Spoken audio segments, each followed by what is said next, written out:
मित्रांनो, या आधीच्या व्हिडिओमध्ये आपण पाहिलं की द्रवात न विरघळणारे स्थायू पदार्थ द्रवामधून कशा प्रकारे वेगळे करायचे ते. खरं तर असे स्थायू पदार्थ द्रवात न विरघळल्यामुळे, अविद्राव्य असल्यामुळे ते एक विषमांगी मिश्रण बनते. त्यामुळे त्यांना वेगळे करणे खूप सोपे असते. मात्र या व्हिडिओमध्ये आपण पाहणार आहोत की जेव्हा एखादा स्थायू पदार्थ द्रवात पूर्णपणे विरघळतो, जो विद्राव्य असतो, तेव्हा त्याला कसं वेगळं करायचं ते. तर जेव्हा असा स्थायू पदार्थ द्रवात पूर्णपणे विरघळतो तेव्हा तो एक समांगी मिश्रण तयार करतो. त्यालाच आपण द्रावण, सोल्युशन असं म्हणतो. उदाहरणार्थ खारं पाणी किंवा साखरेचं पाणी, बरोबर. आता या द्रावणामध्ये द्रावक आहे, सॉल्व्हंट आहे, ते आहे पाणी, आणि द्राव्य म्हणजे सोल्यूट जे आहे ते आहे मीठ किंवा साखर. आता जर मी तुम्हाला म्हटलं की या द्रावणातून द्राव्य, सोल्यूट म्हणजे जो स्थायू पदार्थ आहे तर तो वेगळा करा, तर तुम्ही तो कसा वेगळा कराल बरं? तर मित्रांनो, यासाठी दोन पद्धती आहेत. एक म्हणजे बाष्पीभवन, इव्हॅपोरेशन, आणि दुसरी म्हणजे स्फटिकीकरण, क्रिस्टलायझेशन. या व्हिडिओमध्ये आपण बाष्पीभवन पद्धत अभ्यासणार आहोत. यासाठी आपण उदाहरण म्हणून घेऊयात मीठ आणि पाणी यांचं द्रावण. तर सुरुवातीला आपण घेऊयात एक भांड ज्यामध्ये आहे पाणी आणि मीठ यांचं द्रावण, आणि ते ठेवूयात तिवई म्हणजेच ट्रायपॉड स्टँडवरती.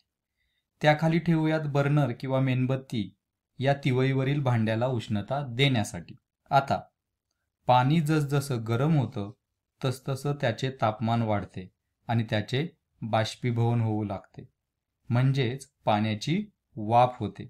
जेव्हा सर्व पाणी बाष्पीभवनामुळे वाफ होऊन निघून जाते तेव्हा फक्त द्राव्य, सोल्यूट म्हणजेच मीठ शिल्लक राहते. तर अशा प्रकारे आपल्याला मिठाचे स्फटिक त्या भांड्यात दिसतात. तर अशा प्रकारे आपण द्रवात विरघळलेला स्थायू पदार्थ वेगळा करू शकतो. या पद्धतीचा एक फायदा म्हणजे ही खूपच सोपी पद्धत आहे. यासाठी खूप यंत्रसामग्री लागत नाही. काय लागते तर फक्त एक भांडे आणि उष्णता देण्यासाठी बर्नर किंवा मेणबत्ती. पण याचा एक तोटा म्हणजे कधी कधी जास्त उष्णतेमुळे द्राव्य म्हणजेच स्थायू पदार्थाचे सुद्धा उष्मीय विघटन होऊ शकते. उष्मीय विघटन म्हणजे काय तर तो स्थायू पदार्थ दोन किंवा अधिक नवीन रासायनिक पदार्थांमध्ये बदलतो. उदाहरणार्थ, जर पाण्यात काही स्थायूरूप जीवनसत्वे किंवा खनिजे संपूर्णपणे विरघळली असतील आणि जेव्हा बाष्पीभवन पद्धत वापरून आपल्याला विरघळलेली जीवनसत्वे आणि खनिजे शुद्ध स्वरूपात परत पाहिजे असतील तर ती मिळू शकत नाहीत, कारण उष्णतेमुळे ती वेगवेगळ्या रासायनिक पदार्थात बदलतात. त्यामुळे ही पद्धत सर्व द्रावणांसाठी उपयोगी ठरत नाही. तर मग अशा द्रावणांसाठी आपण स्फटिकीकरण, क्रिस्टलायझेशन ही पद्धत वापरतो. ती पद्धत दुसऱ्या व्हिडिओमध्ये आपण सविस्तर पाहणार आहोत. ही जी बाष्पीभवन पद्धत आहे ना, ती मिठाची शेती करणाऱ्या शेतकऱ्यांसाठी खूप उपयोगाची आहे. शेतकरी समुद्राचे पाणी गोळा करतात.